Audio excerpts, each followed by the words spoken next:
राहणार बाग पिंपळगाव, तालुका गेवराई, जिल्हा बीड. छान बोलता की तुम्ही. हा बोला. मला पहिले मी इथं आले का माझी छातीत चमकत होतं, अर्ध अंग दुखत होतं. बर. पण मी अनुभव नाही सांगितला म्हणून आता इकडे अर्ध अंग दुखायला. आता कसं करावं. बर. हा मग 7 वर्ष झाले मी येते. बर. हा तरी अनुभव सांगितला नाही सांगितला. किती गावाकडे. दोन मुलीचे लग्न माझ्या इथूनच झाले, ते दोन्ही जावाई नोकरदार भेटले त्यांना. किती चांगलं झालं. पोराचं पण लग्न इथूनच झालं. माझं जीव जे मी म्हणेन तसं होतं माझं. बर. हा पण मी सांगितलं नाही, मला थरथर होत होती. आता थरथरी होत नाही, काय होत नाही. किती छान छान बोलला का नाही मावशीला. चांगलं बोलला का नाही. बघा चांगलं बोलला. बर. आता मी मुलीला घेऊन आले. माझ्या मुलीला 4 वर्ष झालं, लेकरू बाळच नाही बघा. कुठं आहे की बाबा ती आणली का. आणली ना. बर. पण ते जावाई का मिलिटरीत आहेत बघा. बर.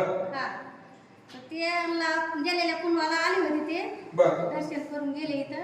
हा आता तिला आणलं सोबत. मग ती जावाई एकदा लिखीला एकदा मागं पुढं. बरं. हा काय ना, पण त्यांना ड्युटीचे तसं आहे म्हणून ते आता ड्युटीहून आले का ते परत ते इकडे येणार गावात. बरं. आता मुलगा द्यायचा का पुरीला. हा मुलासाठी आले. मग तिला लेकरू बाळच नाही बघा, 4 वर्ष झाले. बरं होऊन झाले. आणि त्या मोठी पोरगी मी इथूनच झाले. सगळे माझ्या लेकरांचे लग्न का तिन्हीचे मी इथूनच झाले. टाळ्याच्या गजरामध्ये स्वागत करूया.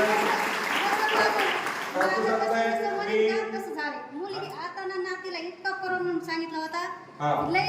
पण मी मला सुभाष बाप्पाच्या ह्याने काहीच नाही होणार तर काहीच नाही झालं. औरंगाबादी मध्ये तर ते बनायचे बाळ हे सगळं खराब होईल म्हणे, काहीच नाही. मी म्हणायची नाही काही होणार नाही बरं का बाळाला. तर ते असं व्यवस्थित झालंय, कसलं त्याला किंचित भर काही नाही. टाळ्याच्या गजरात स्वागत करूया.